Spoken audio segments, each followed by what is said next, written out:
What's going on, guys? I know it's been a while. I've done it again.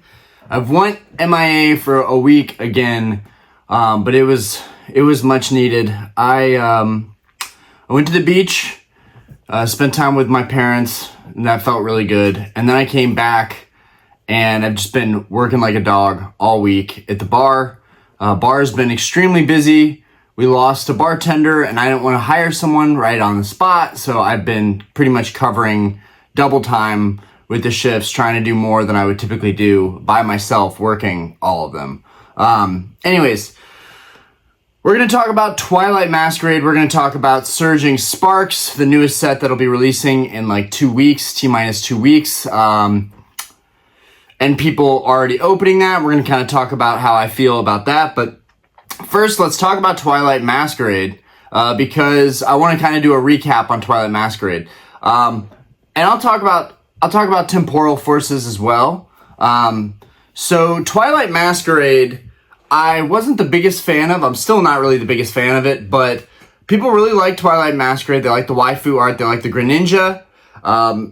The price point of the Greninja, I think, is pushing that set. I think another thing is I am not feeling great about sealed product right now, about the investing part of sealed product.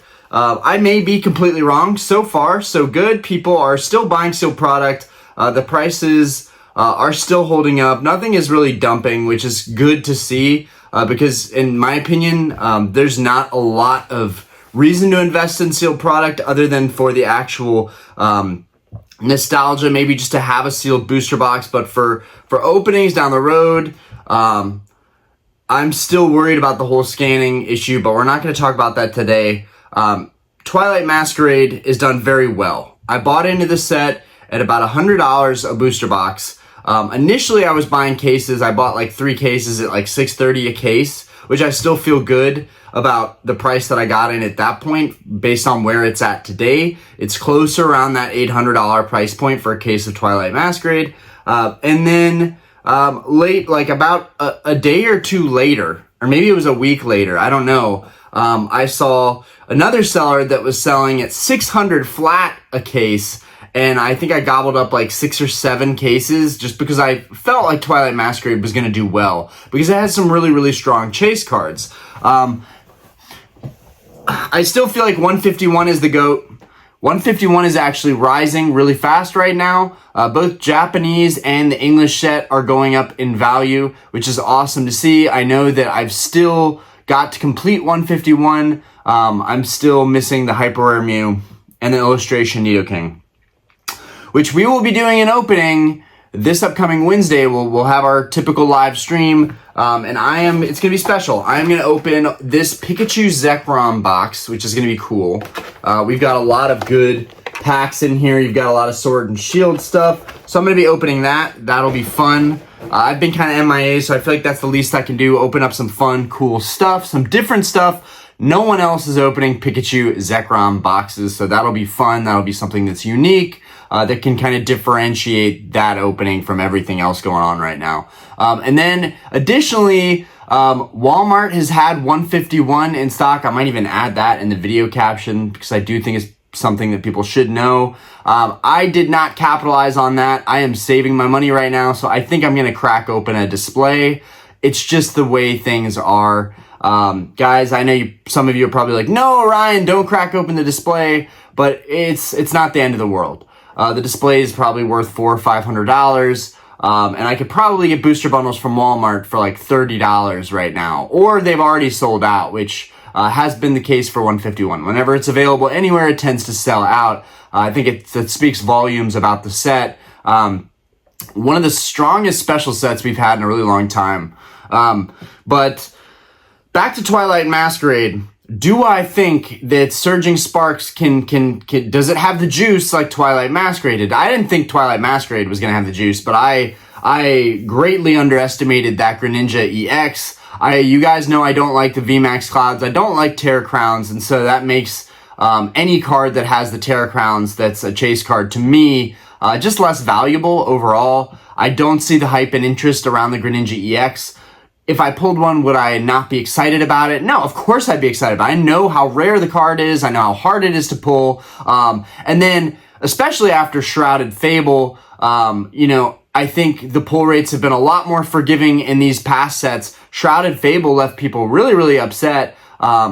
There's so much to talk about that's been going on in this hobby the past couple weeks. But Shrouded Fable has let people down. People were not impressed with the pull rates and their experiences with Shrouded Fable. Hopefully Pokemon can take something from that, learn from it, that, hey, people are really, really upset about the pull rates in this set. Maybe that's something to keep in the back of their minds when they're creating these next sets. Don't make the pull rates too difficult, otherwise people are going to have a really bad taste in their mouth from that set. Now, I didn't buy Shrouded Fable at all. Just wasn't really a set for me. I think a lot of people did really look out for the set. I think people were excited for it. I think they wanted a really good special set, but I just, in my opinion, that ain't it.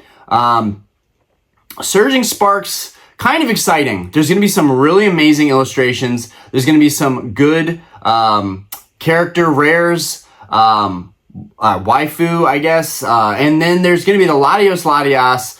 Latios Latias has been very hype lately, okay? We've got the Sun and Moon Latios Latias, and then illustrations in general right now, like the Groudon, the Magikarp, the Raichu from Paldea Evolved. There's a lot of illustrations that are they're just taking off. And this is no different. The Latios Latias artworks, while I don't think that they are revolutionary, people really, really like this modern art. And I think if you're buying singles or completing master sets, which I really don't recommend for the average collector, it's just too much work. It's too much time invested.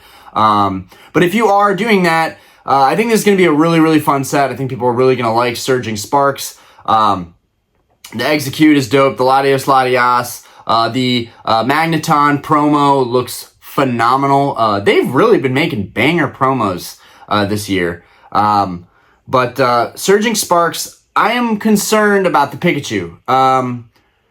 How there hasn't been a leak on the Pikachu, on some kind of Pikachu alt art SIR. Maybe we just don't have the full story yet because it's still 2 weeks away. But I'm surprised that no one has leaked a Pikachu SIR or alt art. Maybe I just haven't seen it. But so far what I see in Surging Sparks is it's not enough for me to get really, really excited about. Now, will I buy into the set? Probably not, because I'm also trying to pull back on sealed product investing. I'm being very skeptical of how that's going to work out long term. I've been skeptical before and I've been wrong before, but in this case, I am worried about products being scanned down the road, how that's going to affect the hobby. In the short term, a lot of people probably don't know about that. They probably don't think about it beneath the surface, but people are just, I think ignorance is bliss. I think people want to be ignorant. I don't think people want to think about products being searched or being scanned. I think it puts a damper, but we're not gonna talk about that anymore. People are loving Pokemon right now. I think Pokemon is more popular than it's ever been. I really do feel that way. I feel like it is holding its own. I feel like people are coming into the hobby and they're wanting to open boxes. They're wanting to rip. They're wanting to stream. And a lot of this, I think, is also the YouTube and the streaming community of people really wanting to dip their toes in that. And one of the easiest ways is opening up modern booster boxes. It's affordable, it's cost effective. Well, I don't think you can say really it's affordable. It's still expensive in today's day and age to be opening Pokemon booster boxes, typically $100 or more. And that's nothing to sneeze at. A couple boxes later, you're out a couple $100, especially if you have not pulled the cards that you really, really need to pull. Luckily, there are so many amazing hits in a lot of these modern boxes. Again, not fully, a lot of these sets aren't my cup of tea, but it doesn't mean I can't appreciate what's going on, how they're going up in value, and how the sets are performing. 151 performing really well. Temporal Forces not really performing as well as I had hoped. It's kind of crazy. Temporal Forces had a lot of hype, and then it died out. The cards in the set, I guess, were not enough to support a growing price on that set. And I bought a lot of Temporal Forces. I felt that the Gengar full art and the Ghastly illustration, amongst other cards, amongst other waifu character rare cards, and other great arts, I thought Temporal was a really strong set because it's kind of a Gengar set. And I look back, I think the Plasma Blast, that's probably wrong. I'm probably not thinking of the right set. But again, really good, or Phantom Forces. I'm brain dead right now. But anyways, full art Gengars in the past have become very, very valuable. It's a totally different artwork. It's not as cool as the one that I'm thinking of from several years back. But yeah, I thought full art Gengar, mint condition, that card's probably going to fetch a premium later on down the road. So I think Temporal Forces could be a cool set to buy into. Anyways, not performing as well as I had hoped. Additionally, since I'm talking about the sets that haven't performed well for me, I'm going to bring up Battle Styles because I definitely have some regrets there. And people told me, like, dude, Battle Styles is definitely one of the weaker sets. I get that, but also the set we're coming up on 4 years old. I'm shocked that Battle Styles is still hovering in that $100 range. I mean, doesn't make sense to me based on how old the set is and how it really should appreciate in value being Sword and Shield, and having an amazing alt art like the Tyranitar, amongst others with the Empoleon, the Urshifus. Anyways, doesn't matter. Set's not working out. That's all I'm trying to say. But we could be very close. We could see, it's dead in the water for a while, and then we see it pop and it starts selling for 140, 150, which I thought would happen a lot sooner. But hey, I'm willing to admit the things that I tried that haven't really worked out that well, and the things that I'm trying now that have worked out, that I just feel like are kind of dumb luck. Twilight Masquerade especially, I feel like is kind of dumb luck. I don't think that it deserves as much praise as it gets, but the facts are the facts. The market is the market, and it's an $800 case. It's $130 a box for that, and you could have gotten it for $100. So there's definitely some gains there. Is it enough to be super, super hype about? Not really. I don't think any of the sets in this block are going to do Evolving Skies numbers, okay? Stop comparing these sets to Evolving Skies. They're not the same. Evolving Skies is the pinnacle of Modern, okay? Don't compare it to another set because they're not comparable. But moving forward, Shrouded Fable, didn't even look at it, didn't even think about investing in it, just sat out on it. Glad that I did. People had horrible opening experiences. Honestly, I really like Paldean Fates, but I got burned on that one too. I don't seem to have the best luck with special sets other than 151. I had such great experiences and continue to have great experiences with 151. And whether you're opening Japanese or English, I think 151 is a slam dunk. I'm always going to think that. I think giving a new art form with a new fresh perspective on Gen 1 Pokemon is always going to be a win. Gen 1 through Gen 3, giving us new perspectives and new artwork of those generations, I think it's always going to pop off with me.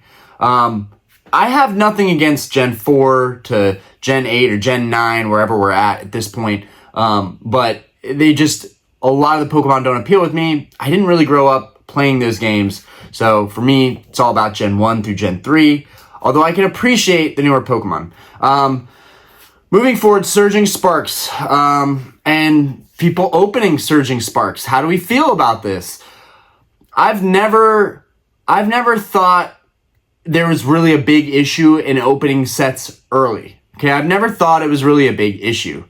That being said, I've been invited several times to go to pre-release events by friends, by people in the hobby, by people that run the shops. I've been invited to do pre-release events, and I almost never go. And that's something that I want to work on soon, because I do think, one, for YouTube, there's a lot of incentive to do these pre-release openings, right? Because people want to see the cards, they want to get a first look, and it's just easy content. It's shooting fish in a barrel as far as easy content. And so that's why people typically do it.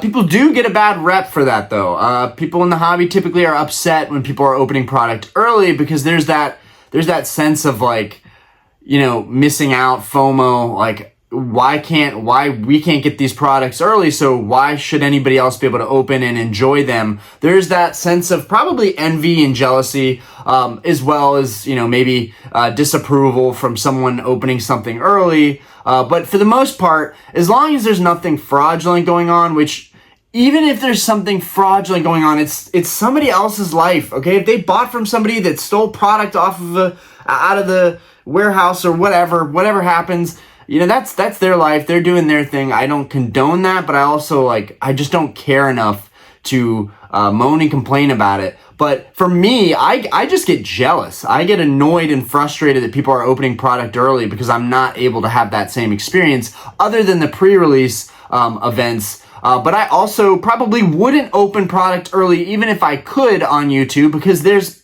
plenty of content creators that will grill you and fry you for opening product early. I just don't think it's a smart move as far as trying to make a name in this space, trying to be known in this space. But on the other hand, I think a lot of people will look past that and appreciate people opening product early as kind of doing us a service by getting a first look into these sets, what the pull rates are going to be like, how the cards look, what the card quality is like, what the print quality is like.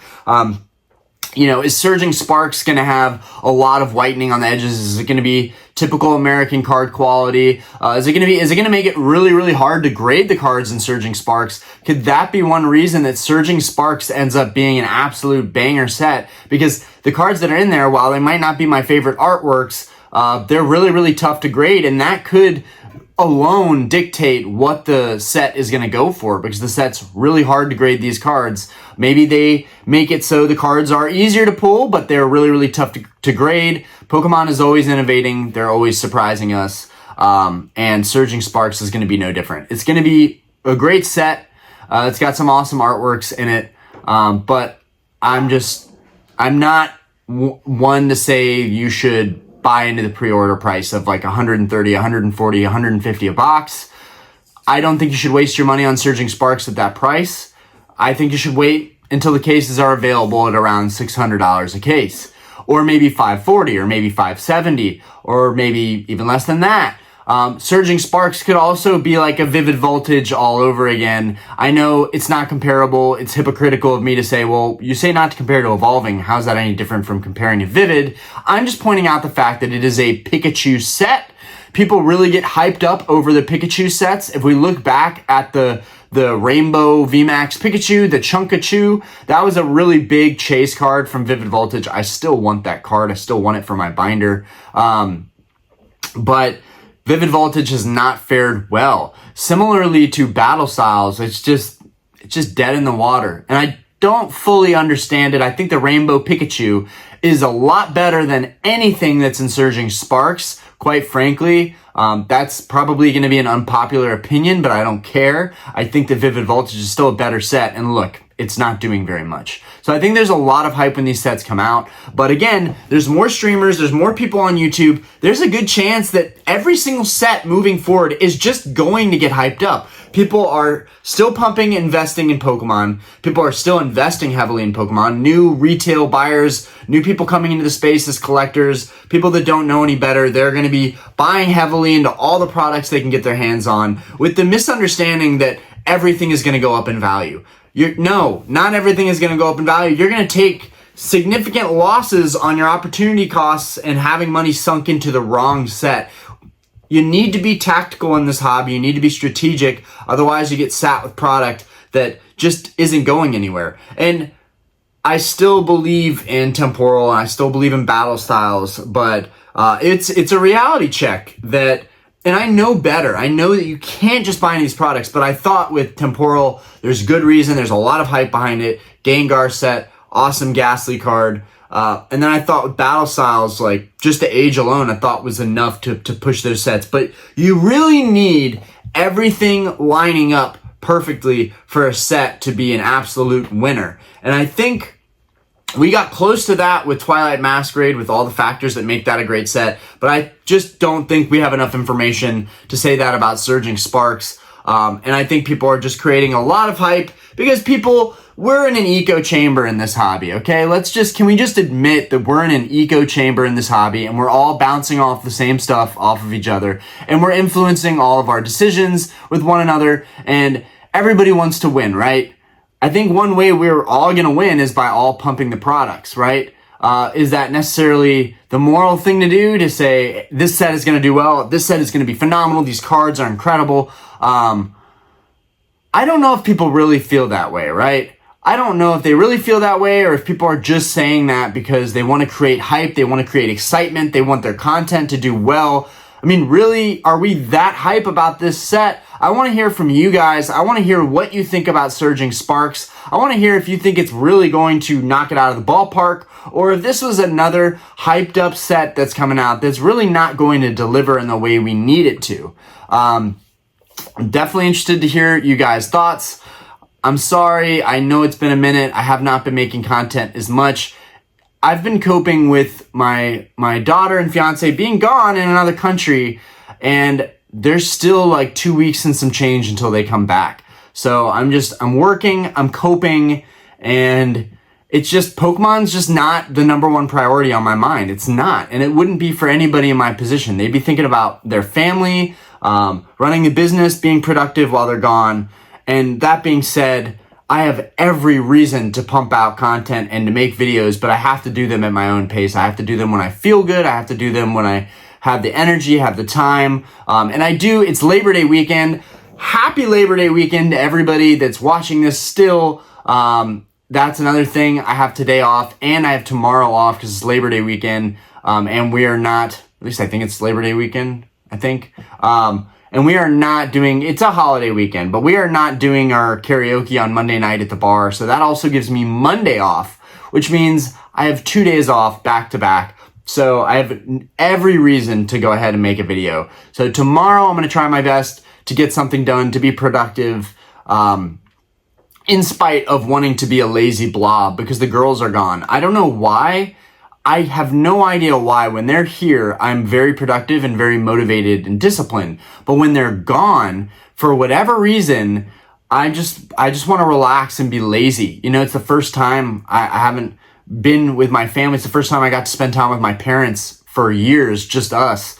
It's just weird. It's just a weird phase in my life. And like, not to detract from what we're talking about with this hobby, but this channel is also a place where I can vent and talk about how life is going beyond just collecting and being a part of this hobby. And yeah, I want to stay on top of it, but I don't want to force myself to make content or do anything. Anyways, we've got tomorrow. I may end up talking about another topic, but I have a card that I've been dying to show you guys. I've had it now for quite some time. It's been a couple weeks, but I keep pushing it back. I don't know why. It's like I'm waiting for like the perfect day to announce this new card that I picked up, but I'm really excited about it. Really want to show it off. I'm stoked. But yeah, we might do some different style content tomorrow.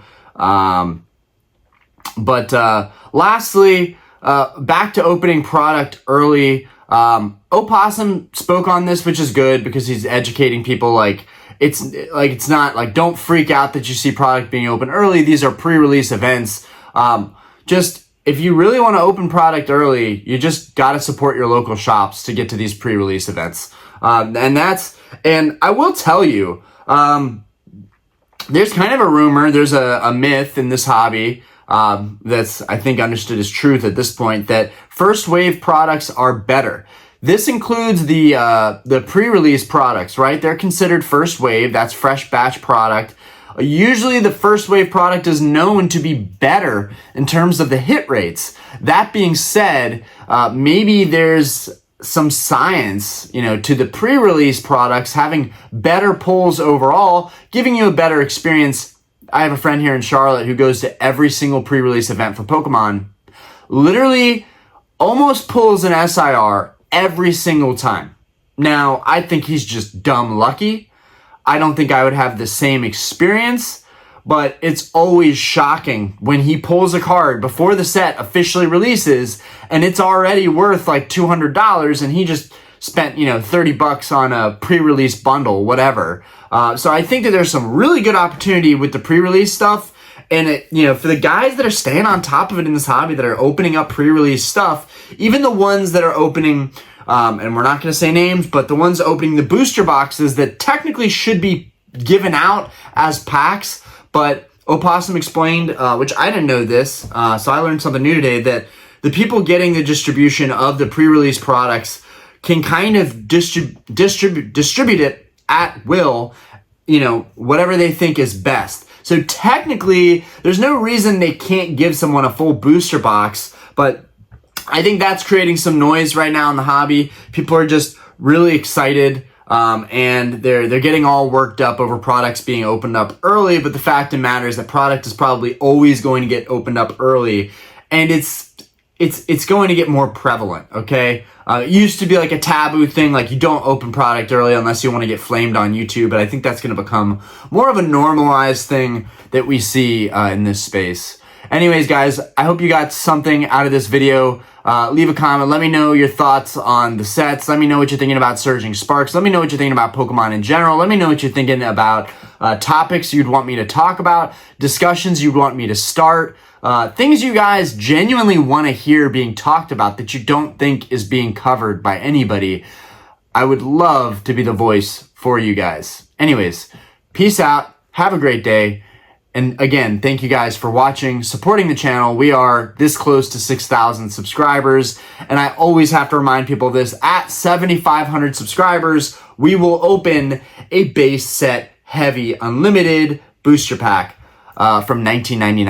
I'm very excited for that. We are still very long ways off. Okay, we're like 1,700 subs off. Anyways, I appreciate you guys, and I'll catch you on the next one.